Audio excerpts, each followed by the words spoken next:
So, opposition and resistance to the Nazi regime. Yay! So, opposition. A lot of the opposition was private, from family or friends or at work. Uh, if it's done in private, then they're less likely to experience repercussions, I guess. A lot of it was underground resistance, and a lot of this opposition were attempts to overthrow the regime and remove Hitler. So here we go. The types of opposition came from different groups. First of all, the communists. Um, they had a lot of support in industrial cities because communists tend to favour the working class. Uh, they produced many pamphlets against the Nazis. They had the Red Orchestra, which was a spy network that sent all the information to Moscow. However, they had minimal impact, as most of them were arrested after the Reichstag fire. To be honest, their main goal was just like self-preservation, survival, that kind of thing. Next up, we have Social Democrats. Yay! Most of their support was in industrial areas amongst the working class, similarly to the communists, because Social Democrats are slightly left-wing, I think. They were banned as a political party, but they had a lot of underground activity, like they're naughty and stuff. And their leadership was often arrested, and they also made anti-Nazi propaganda. So pretty similar to the communists, to be honest. However, they had minimal impact as well, as their greatest concern was self-preservation, similarly to the communists. Next up, we have trade unions. Yay! I'm part of a trade union for where I work. I only joined because I get 20% off Franken Benny's. But these trade unions had support among factory workers because the conditions, I'm guessing, weren't great. They were weakened by arrests, but then they carried out strikes. The industrial action proved ineffective. So you know what? They can do strikes. It's not going to do much. Next up, we have churches. Ooh.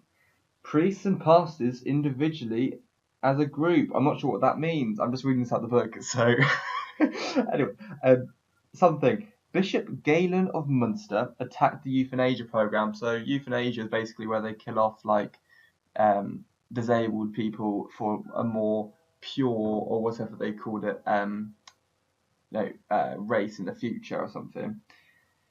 They did not provide effective opposition, and euthanasia was only stopped temporarily, and church leaders were sent to camps. So, not a great success. No, not good.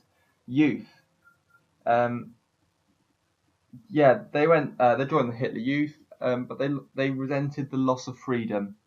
There were groups such as the Swing Youth, the Edelweiss Pirates.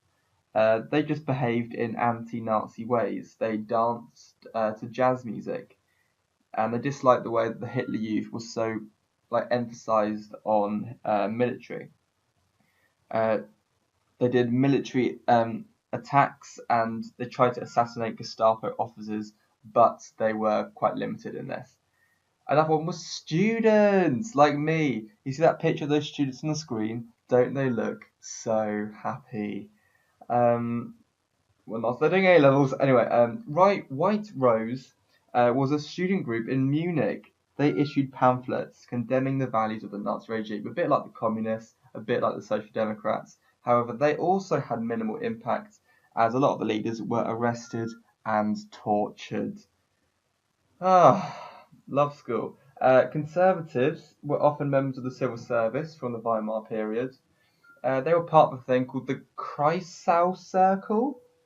Something like that. I'm not sure how it is.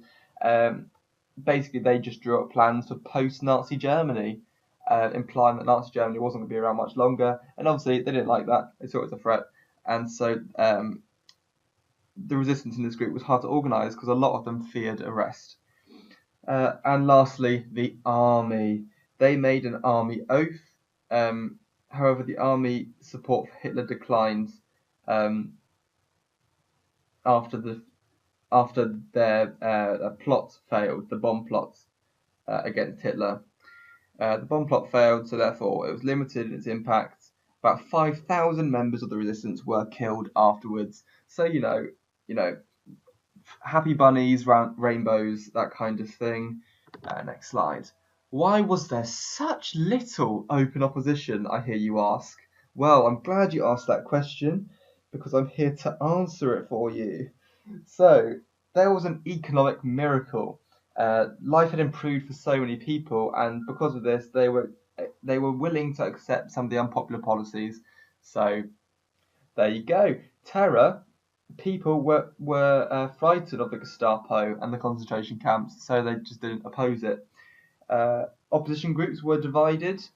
Communists and the SPD opposed each other, even though they're both left wing.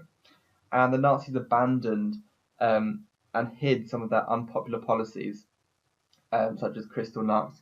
So they didn't fail in opposition in that way either.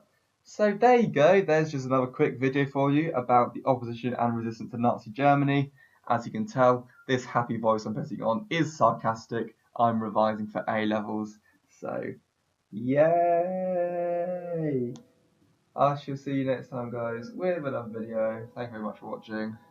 Goodbye. I think I figured out how to end the video this time. How do I do it? You click this. No, you don't. Oh, wrong one. This one. There we go. Goodbye.